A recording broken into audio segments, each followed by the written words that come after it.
If you would like to get a free swim form analysis like this one, click on the link below to sign up. Hey Jim, thanks for sending me your swim video. What I'm looking at is breathing, body balance, rotation, because that affects the three main phases of the stroke: recovery, hand entry, underwater catch, and push.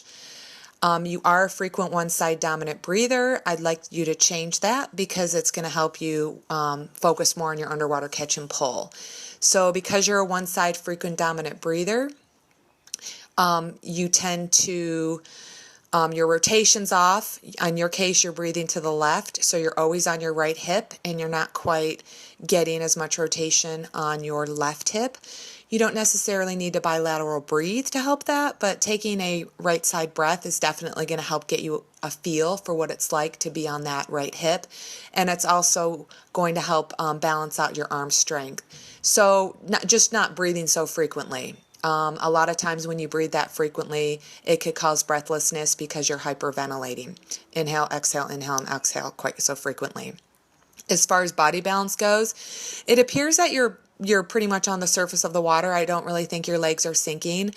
Your kick, you're kicking up and down. You don't have a split kick, so that looks good. My hopes are that with a new technique, you're going to start to pull yourself through the water and not have to rely on your legs at all. Your legs should just be there to provide balance. So let's jump into recovery. What's going on with your arms out of the water? They're very wide and straight, and it takes a lot longer, not a lot, but it does take longer to bring your arms around, and that's definitely having an impact on your hand entry, which is definitely impacts your catch and pull. So first drill I would give you is thumb slide drill, because that's not only going to help you with a high elbow recovery, it's also going to help you with hip rotation. If you're not rotating on your hip, it's a lot harder to do the thumb slide drill. Next, we're going to jump into the hand entry. Oh, let's talk a little bit about breathing, because right now I'm pausing the video when you breathe, and I can see that you're lifting your head when you breathe.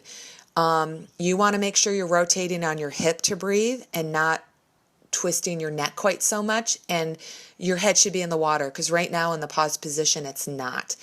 And I could see how when you are breathing you're kind of lifting your neck. That's causing your lower body to sink, so you want to be aware of that. So hand entry wise, I think that's going to help with your lowering legs as well as not breathing so frequently. I would like you to do head out of the water drill. So you can work on getting a deeper angled hand entry, and you can, while you do that, you want to focus on, instead of reaching with your shoulder as you enter, you want to be mindful of using your hip rotation to help extend your arm deeper out in front of you with that deeper angled hand entry that head out of the water drill is trying to teach you.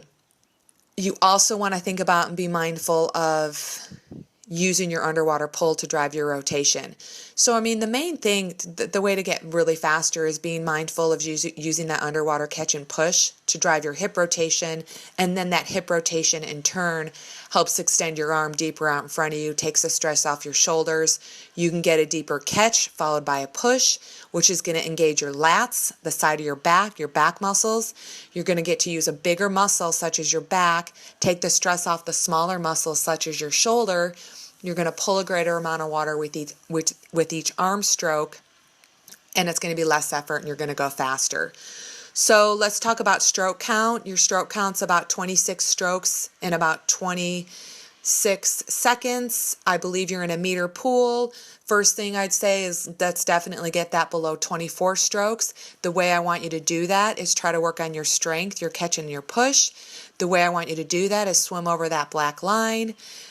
Keep your head down, take breathing out of the equation, watch your hand enter the water, watch it pull underneath your body over that black line, and really being mindful of that is going to go a long way.